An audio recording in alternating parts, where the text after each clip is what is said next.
que j'en ai à foutre, de toute façon, d'être viré. Quoi, ça me plaît, moi, de faire le bouffon ici, là, dans ton spectacle. Je te vire pas du spectacle, je te vire du film. Mais de quel film tu parles? Hein, tu peux pas virer du film comme ça. Y a pas de film, hein? Y a pas de film, ça c'est quoi? C'est quoi, ça? Y a pas de film? Et ça, c'est quoi? Dis, c'est quoi, ça? C'est quoi? Des acteurs qui parlent à la caméra. Des intrigues qui s'arrêtent, repartent et se modifient en fonction de nos attentes. Des personnages qui ont conscience d'être des personnages. Des figures imposées, consciencieusement dynamitées. Différentes sortes de contre-pieds inattendus, de l'astuce narrative. Non mais, qu'est-ce que c'est que cette histoire? And the butchery begins. Que ce soit dans les films, les séries ou les jeux vidéo, le spectateur n'a pas toujours la longueur d'avance qu'il pense avoir. Surtout quand les auteurs percent à jour notre connaissance des codes. Depuis l'Antiquité jusqu'à Netflix, une certaine approche se pose en solution contre l'ennui. Quand nos connaissances poussées de certains genres finissent par nous interdire toute surprise. La métafiction vole alors à notre secours et pulvérise le cocon codifié dans lequel on commençait à s'endormir.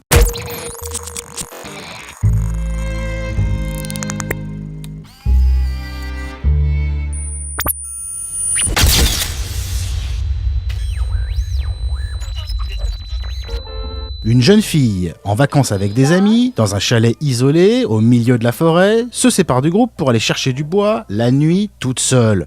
On est quand même assez d'accord pour dire qu'elle a de grandes chances d'être attaquée par le tueur qui rôde dans les parages depuis le début du film. Mais pourquoi on est d'accord? Eh bien tout simplement parce qu'il existe des codes, des conventions. Ces codes, on les connaît. Ils sont souvent rassurants d'ailleurs. There's a formula to it. A very simple formula. Everybody's a suspect. Mais à un certain stade, ils finissent aussi par nous ennuyer, quand tout devient trop prévisible, quand s'installe cette désagréable sensation de déjà-vu. Heureusement, certains auteurs en ont conscience et s'amusent parfois à s'adresser à nous, les spectateurs, pour mieux nous faire comprendre qu'eux aussi, les codes, ils les connaissent. Ils savent bien que c'est pas la première fois qu'on regarde un film du genre, et que les fameuses règles du genre, on peut les réciter par cœur. Et ces auteurs nous proposent alors de jouer avec ces règles et ces codes pour mieux nous surprendre. C'est ce qu'on appelle le méta. Fuck you! Fuck you! Fuck you! Fuck you! Fuck you! Fuck you! Méta est un préfixe grec un peu couteau suisse dans sa signification. Suivant les mots devant lesquels on le placera, il pourra vouloir dire au travers, au-delà, plus loin, à côté.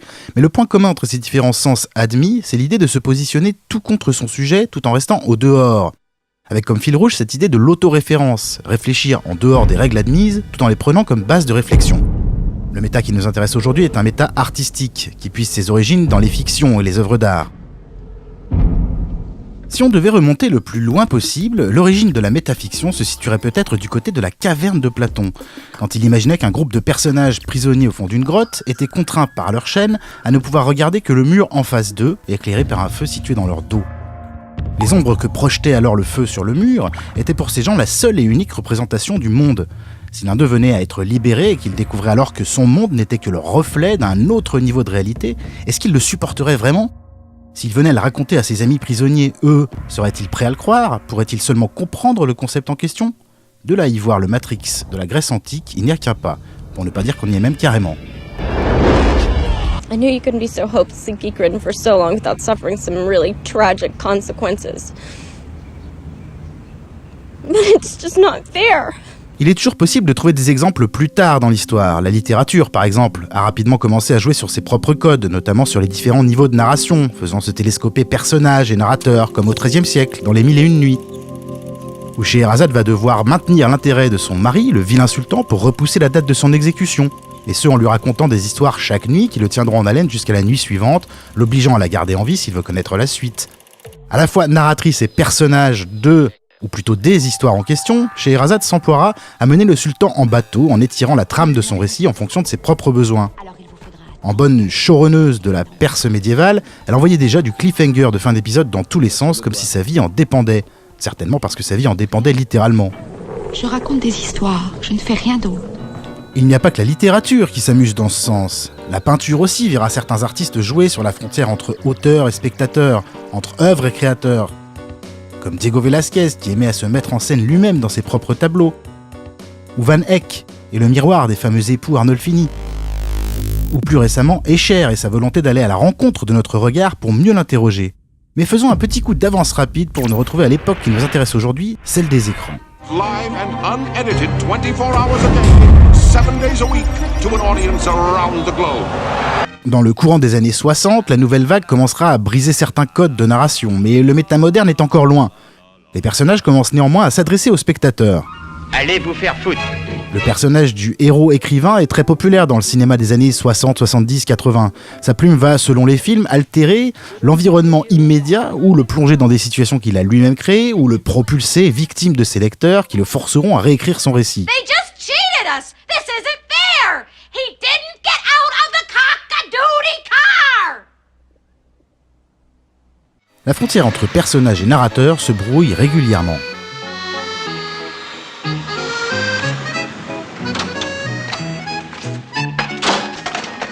Je peux faire votre pièce, monsieur Merlin? Hein? Je peux faire votre pièce? 5 minutes, madame Berger. Cette mise en abîme autorise des digressions narratives foisonnantes et souvent inédites qui pavent la route d'un futur méta plus conscient.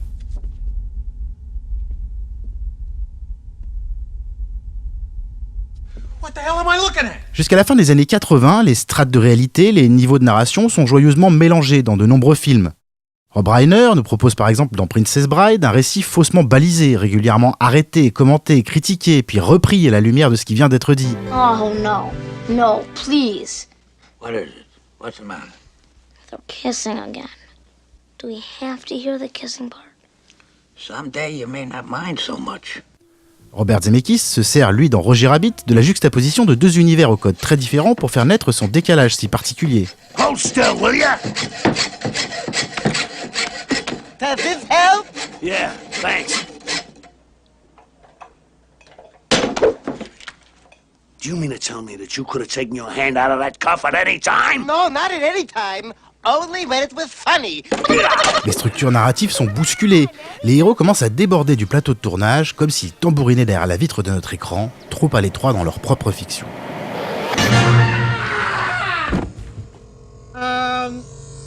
He did it.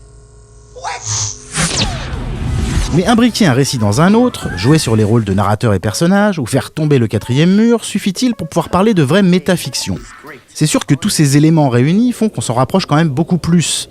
Mais il reste néanmoins un pas supplémentaire à faire vers une vraie prise de conscience de la présence du spectateur derrière son écran, pour pouvoir intégrer ses attentes et ses habitudes à la construction du récit. Les années 90 verront apparaître des formes de méta nettement plus abouties. Durant l'été 1992, Jerry Seinfeld entame la 4e saison de sa série.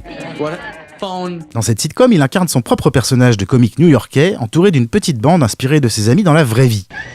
You know, we're living in a society. We're supposed to act in a civilized way. Mais à partir du 3e épisode, le concept va être poussé encore un cran plus loin. Le personnage de Seinfeld dans la série propose à la chaîne NBC, sur laquelle est diffusée la sitcom dans la réalité, de produire une série exactement calée sur la structure même de celle que l'on suit déjà depuis 3 saisons. So everybody I know is a character on the show. Right. And it's about nothing. Absolutely nothing. So you're saying I go into NBC and tell them I got this idea for a show about nothing. We go into NBC. We? Since when are you a writer? What writer? We're talking about a sitcom. Sur cette base-là, les auteurs de la série vont alors prendre beaucoup de plaisir à jouer sur cette mise en abîme très risquée, sans pour autant en faire le centre de leur récit, mais en s'en servant pour injecter une certaine dose de cynisme par rapport à son propre concept. As I was saying, I would play myself and as a comedian living in New York, and I have a friend and a neighbor and an ex-girlfriend, which is all true. Yeah, but nothing happens on the show. It's just like life. La sitcom Seinfeld, la série sur rien, un des plus gros succès de l'histoire de la télévision américaine, en plus de réinventer le genre de la sitcom d'acteurs, va y injecter une dose très salutaire de modernité et créer ce qui est presque un sous-genre qui continue de faire des petits à notre époque. So, before I take my first step, I realize that I have to stop being someone who's ever seen the show and become a character on the show. L'année suivante, c'est sur le grand écran qu'on découvre ce qui reste à ce jour comme un grand aboutissement dans le domaine de la métafiction. Oh, who? Zod. John McTiernan, le réalisateur de Predator et Piège de cristal, offre à Arnold Schwarzenegger un grand film d'action décalé, malin et profondément méta, Last Action Hero. To be or not to be. Not to be. Un jeune fan de Schwarzenegger va se retrouver projeté dans l'un de ses films et passera le plus clair de son temps à essayer de prouver aux personnages qu'ils sont dans un film et non dans la réalité. That was you! You were in that movie! You were in a movie? Yes.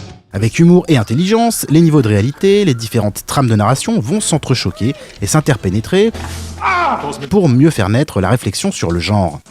Man, are you an idiot? You made the classic movie mistake. Don't explain so much. I mean, if you had just fired, you would have won. But no, you're the typical villain. Dumb. You ain't no genius yourself, kid.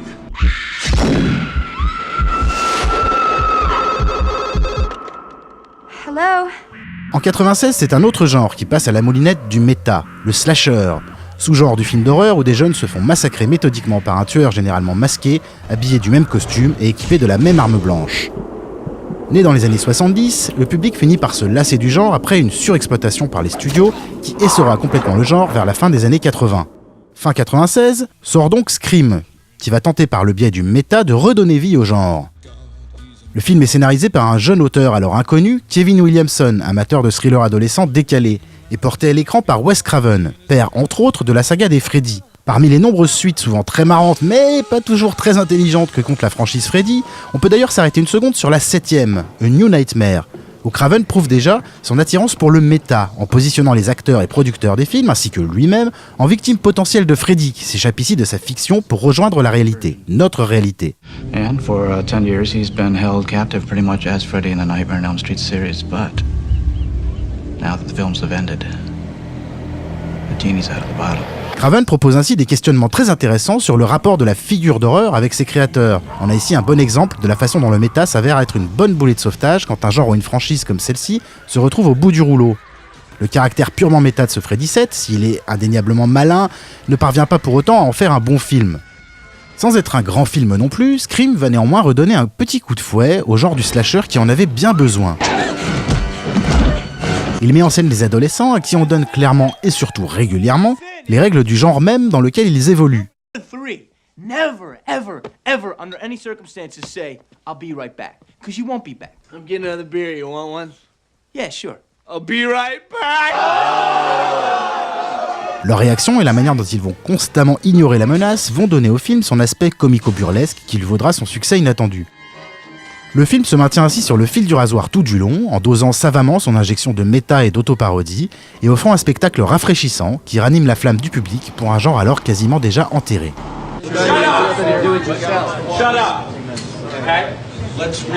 On arrive donc tout naturellement aux années 2000, alors que le duo Charlie Kaufman-Spike Jonze continue d'explorer les différentes pistes méta que leur goût pour la mise en abîme leur inspire.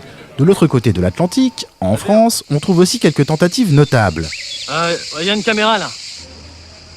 Oh là là, regarde. Regarde là. Ben là. On en compte malheureusement assez peu, mais il serait impossible de ne pas parler des efforts de Laurent Baffy et Édouard Baird dans ce sens. Regardez la caméra là. Non, déjà que tout ce qu'on fait n'a aucun intérêt, on va pas en plus recommencer 15 fois, tu vois. Dans ces conditions, tu ne regardes jamais la caméra, tu m'entends? Et quoi, qu'est-ce que ça fait sur la regarde? Elle tombe en panne? Les comédiens ne regardent jamais. Avec leurs films respectifs, Les Clés de bagnole et À quoi bon, la volonté de rompre avec les trames traditionnelles du récit est manifeste. Quand de son côté, Baffy va proposer une radioscopie goguenarde de la recette officielle du bon film, de l'action. Baird va quant à lui se risquer à faire exploser en vol son intrigue et obliger tous les acteurs et personnages du film à repenser leurs fonctions au sein d'une œuvre volontairement déchirée dans sa continuité. Je fais ce que je veux. Tu fais pas tout ce que tu veux, tu dis pas le mot film. Pourquoi? C'est une convention, quand t'es dans un film, tu dis pas film. Quand tu lis un roman policier, y a pas écrit toutes les 3 pages, vous lisez un roman policier. Et pourquoi pas? Bah parce que sinon ça casse l'histoire, on se déconcentre. Alors si on regarde les scores de ces films au box-office, force est de constater que le public n'a pas vraiment suivi. Le spectateur français n'était peut-être pas encore prêt à digérer un jeu aussi poussé sur les codes de narration. Mais depuis leur passage en salle, ils semblent néanmoins bénéficier a posteriori d'une belle aura d'ovnis cinématographiques, notamment chez les cinéphiles un peu moins hermétiques à leur folie respective. Tu sais pourquoi on fera jamais l'amour, toi et moi? Parce que j'ai pas envie. Car si on peut discuter de la qualité intrinsèque des films en question, leur forme totalement originale et leur violente tentative de s'échapper du cadre sont indéniablement courageuses, surtout au sein d'un cinéma français si tristement formaté. Really underground Turismo 5, and before that, I was into SOCOM, and oh yeah, Killzone. I get with guys sometimes. Sexually, I mean. And I also like to surf. S'il est un domaine où l'importance des codes se prête particulièrement bien à une réinterprétation méta, c'est bien celui des jeux vidéo. Did I ever tell you the definition of insanity?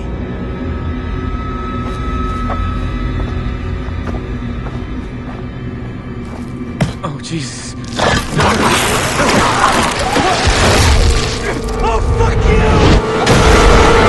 Difficile de répertorier tous les éléments méta nés des réactions des joueurs face aux aspects les plus rébarbatifs de la pratique du jeu pendant les, disons, 40 dernières années. Mais il était inévitable que les développeurs s'amusent à un moment ou à un autre à pasticher ou mettre en perspective les figures imposées de la discipline. Parmi ces étapes obligatoires de la vie du gamer, on retrouve fatalement le tutoriel de début de jeu, dont l'utilité n'est pas toujours évidente, surtout pour les joueurs confirmés. Oh, you fucking asshole. Un constat qui a inspiré les développeurs de Far Cry Blood Dragon. C'est donc ici le héros qu'incarne le joueur qui gueulera et gueulera face à l'aspect laborieux de la séquence d'apprentissage, prenant le joueur de court et offrant un moment de gaming délicieusement drôle et foncièrement méta dans son approche. Just let me kill people, damn it. Au-delà de ces gimmicks formels, le jeu vidéo offre aussi des rencontres codifiées avec des personnages souvent interchangeables, comme la catégorie dite du garde de base, contraint par la mécanique du jeu à effectuer son va-et-vient ancestral en bonne cible facile qu'il est. C'est donc évidemment très amusant quand on en voit un se plaindre de sa condition, comme dans Assassin's Creed Black Flag. D'ailleurs, la saga des Assassin's Creed, en nous faisant incarner des personnages qui revivent via un mécanisme ADN des moments de la vie de leurs ancêtres, est déjà bien installée dans un système mélangeant plusieurs niveaux de réalité. Mais elle va aussi un peu plus loin dans ce 4e épisode, où le personnage qu'on incarne à notre époque va devoir combattre de l'intérieur une société de développement de jeux vidéo aux intentions douteuses, qui essaye d'utiliser l'Animus, le fameux dispositif au centre de la saga, pour pervertir et abuser le malheureux utilisateur du jeu actuel.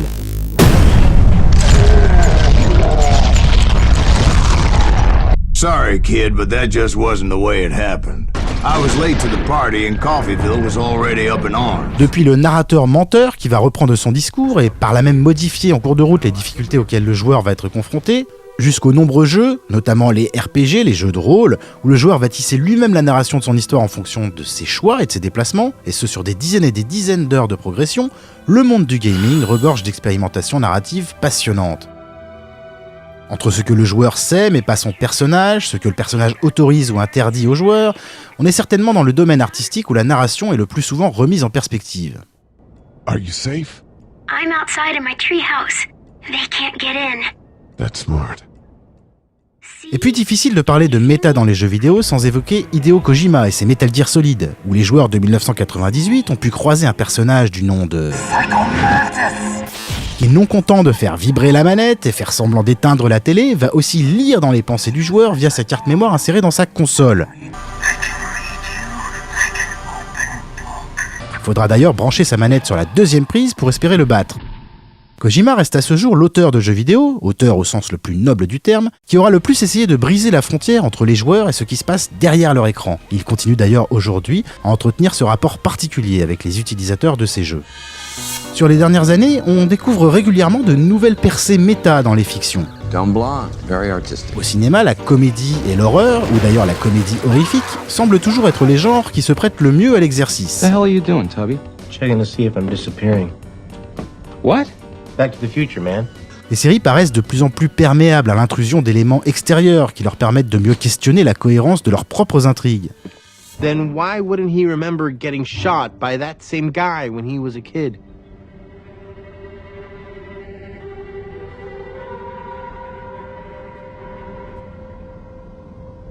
Huh. Hadn't thought of that. Huh. Kojima continue de son côté à s'inviter dans l'espace de jeu du joueur, n'hésitant pas par exemple à s'incruster lui-même en otage à sauver dans une mission de la dernière démo de son 5e volet.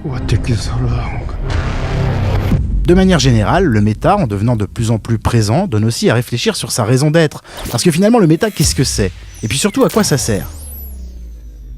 Mary Sue. Yeah, what's outside of Pleasantville?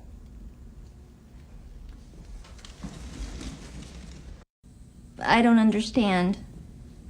Outside of Pleasantville? Like, what's at the end of Main Street? Mary Sue, you should know the answer to that. The end of Main Street. is just the beginning again. Genre, sous-genre, surgenre, masturbation intellectuelle, simple degré de mise en abîme? Peut-être un peu de tout ça à la fois, mais définir le méta comme un genre n'est pas vraiment compatible avec sa capacité à être justement applicable à n'importe quel genre. C'est dans la boîte. Le traitement méta s'approche plus d'un caméléon tout-terrain, d'une plante carnivore qui se nourrira à la fois du terreau dans lequel on la plantera et des éléments qui se retrouveront à sa portée. Quand le méta apparaît dans un genre, c'est généralement qu'il n'est plus très en forme, ou qu'en tout cas, sa façon de fonctionner commence à être particulièrement cliché pour le spectateur moyen. Sans mettre en perspective la généralisation du méta et des phénomènes extérieurs qui coïncident plus ou moins avec son essor récent, comme l'arrivée d'Internet, la multiplication des écrans dans les foyers, la surconsommation et l'explosion de l'offre audiovisuelle qui l'accompagne, on peut légitimement penser néanmoins que ces éléments sont plus ou moins étroitement liés.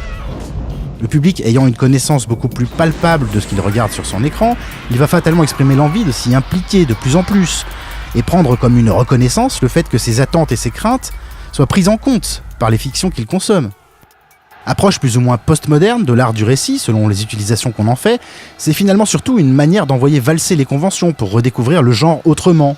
Une sorte de petite danse élégante et un peu irrévérencieuse sur le corps décomposé de certaines mécaniques éculées. Une façon de ressusciter avec panache l'envie d'un spectateur qui pique un peu du nez.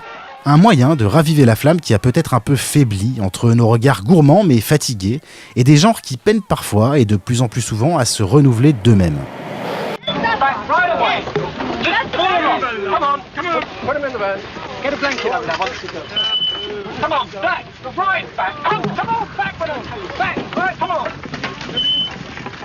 All right, Sonny, that's enough.